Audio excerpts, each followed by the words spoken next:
معانا تليفون نستقبله ام ايمان. ازيك يا ام ايمان؟ عليكم.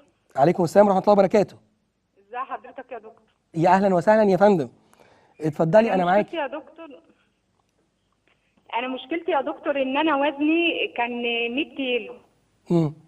تمام. عملت نظام رجيم ونزلت لحد 87. برافو، حلو. وبعدين؟ بس انا جسمي كله بينزل ما عدا بطني. تمام. بطني كبيره جامد وعنده النص اللي اعلى من السره اكبر من اللي تحت. تمام. قولي لي الاول كده يا ام ايمان، انت سنك كام سنه؟ انا عندي 30 سنه.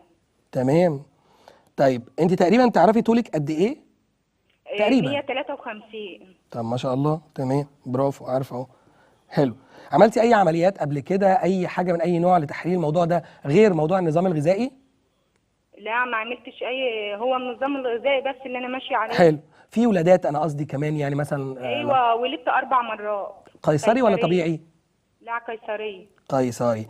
طيب استاذه ام ايمان، تابعيني وانا النهارده في الحلقه هتكلم على حالات كتير قوي شبهك كده برضه، فخليكي معانا ما تروحيش في حته واسمعي الكلام اللي احنا هنقوله ده، ان شاء الله نقدر نفيدك.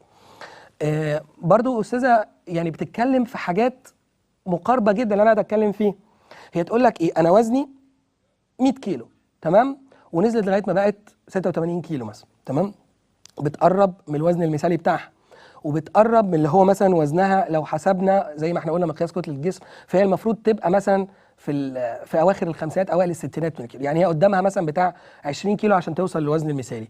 هنا بنقدر نقول تقريبا، وطبعا بنحسب الموضوع ده اكتر بالكشف الطبي، ان احنا حاجه مهمه قوي مقاربه جدا للي احنا قاعدين بنقوله.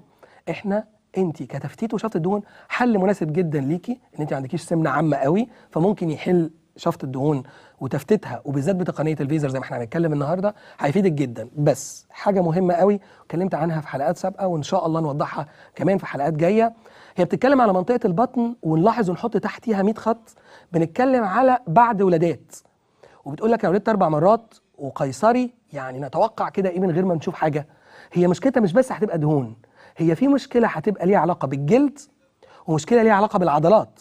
طبعا لك ان تتخيلوا، يعني في سيده حملت 4 مرات وتم الولاده قيصري، يعني قطع في العضلات، وده حاجه اسمها فتح بطن، فبالتالي العضلات ضعفت جدا وحصل لها تقويس، وفي حاجات كتير قوي طرقت على العضله محتاجه انها تتغير. فبالتالي ام ايمان، جزء تفتيت وشفط الدهون بالنسبه لك هيبقى حل جزئي، ده غالبا من كلامك، انا لسه ما شفناش حاجه، لكن عشان نوصل لاعلى نتيجه ممكنه يبقى لازم نصلح كل العناصر التانيه، الجلد والعضلات. فكده ممكن يبقى التدخل اعلى شويه، وهو التامي تك اسمه، او شد البطن.